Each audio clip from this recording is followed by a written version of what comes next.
Soy Jorge Larena y esto es Noticias de Sisamón. El episodio de hoy nos llevará a la segunda mitad del siglo XIV, a la guerra entre Castilla y Aragón, conocida como la Guerra de los Dos Pedros. Pedro I, el cruel o el justiciero, según las fuentes, rey de Castilla, y Pedro IV, el ceremonioso, rey de Aragón.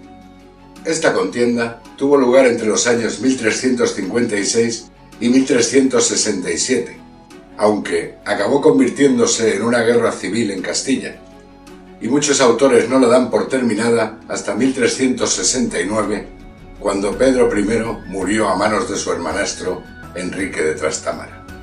El conflicto no fue una guerra generalizada durante todos esos años, sino que hubo múltiples treguas y escaramuzas. En cualquier caso, para situar la noticia en su contexto, creo que lo mejor es empezar por las circunstancias que condujeron a esa guerra. Las causas que dieron lugar a aquel conflicto fueron complejas. Desde mucho tiempo atrás, ambos reinos mantenían una disputa territorial sobre el reino de Murcia.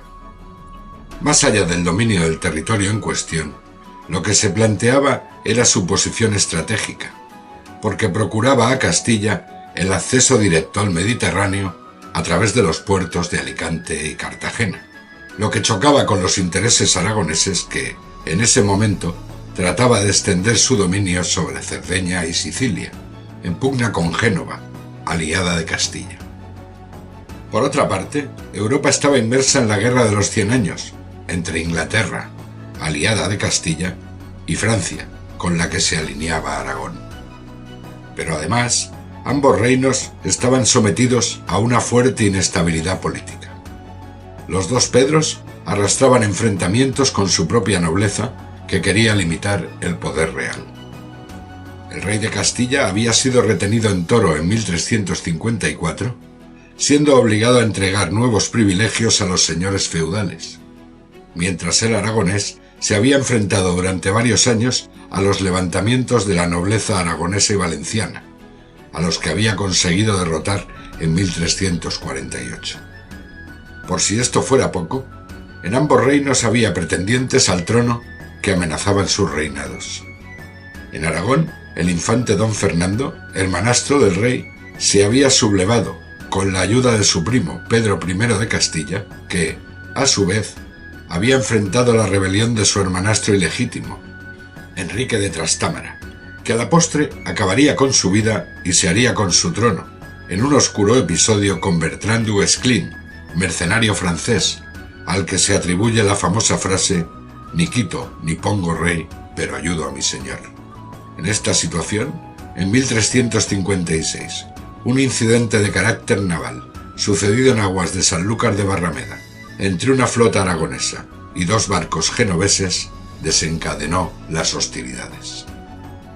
Como habéis podido ver, las causas de esa guerra nada tenían que ver con nuestra tierra, que sin embargo resultó una de las más damnificadas por el conflicto. Es probable que en ese momento de la historia sea cuando Sisamón adquiere mayor protagonismo.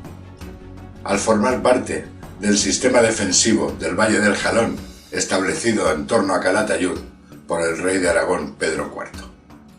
Como bien sabemos, el Valle del Jalón es uno de los pasos estratégicos entre el Valle del Ebro y ambas mesetas, porque permite acceder a las cuencas del Duero y del Tajo.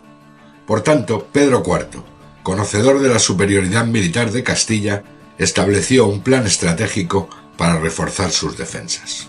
En el archivo de la Corona de Aragón se conserva abundante documentación relativa a esos preparativos, con numerosas cartas entre el rey Pedro IV y sus capitanes desplazados a las fronteras, con nombramientos de diversos alcaides para los castillos, entre los que se encuentra el de Sisamón, asignado a Rodrigo González de Ayorza a finales de 1356, indicando las guarniciones asignadas a cada uno de ellos y los lugares donde debía refugiarse la población. Así, al castillo de Sisamón se adjudican 30 infantes y se indica que las gentes de Castillo de Tea, lugar que no he podido identificar, debían refugiarse en él. Asimismo, se indica que debían derribarse las casas que pudieran servir de refugio en el asedio de los castillos. Incluso en Fuentesaz se ordena derribar la iglesia, y también que era preciso quemar todas aquellas provisiones que no pudieran ponerse a salvo, para evitar que cayeran en manos de los castellanos. Y así llegamos al momento en el que Sisamón aparece por primera vez en la historia de esa guerra. En septiembre de 1356 dieron comienzo las hostilidades con la toma de Alicante por parte de las tropas castellanas. A finales de año, Pedro I se desplazó hasta Molina, con la intención de entrar en el reino de Aragón a través de las fronteras del señorío molinés. En los primeros días de enero de 1357, el rey de Castilla avanza, poniendo cerco al castillo de Sisamón, mientras dos de sus más notables capitanes, don Juan de la Cerda y don Álvaro Pérez de Guzmán, hacen lo propio sobre Cubel. Pero Pedro IV, que compensaba con intrigas diplomáticas la inferioridad militar, les ofreció a ambos importantes privilegios, a cambio de que se pusieran a su servicio. En pleno cerco de Sisamón, cuya conquista le dejaría franco el paso al Valle del Jalón, hacia Cetina y Ariza, Pedro I recibe la noticia de la traición, lo que le obliga a abandonar el sitio de nuestro castillo para salir en su persecución. De modo que el primer ataque de la Guerra de los Dos Pedros sobre territorio aragonés tuvo lugar en estos campos, pero se fue al traste por las intrigas que sacudían a su reino. Este es un fragmento de lo que nos cuenta el cronista Pedro Abarca en sus anales históricos de los reyes de Aragón. Don Juan de la Cerda, don Álvaro Pérez de Guzmán, hechos los conciertos de las pagas, guerras y conquistas con nuestro rey, partieron de Aragón, de cuya frontera eran capitanes, y con tanta prisa marchaban la vuelta de Andalucía para encender allá el fuego, que aunque su rey, cuando lo supo, levantó prontamente el cerco de Sisamón para seguirlos, no pudo alcanzarlos, y así, vuelto a Molina, entró por segunda vez con redoblado enojo en Aragón. El primer efecto de su ira fue poner a saco el lugar de Bordalba, y le temió tanto el cobarde capitán del castillo que le rindió sin pelear, y mereció ser después dado por traidor.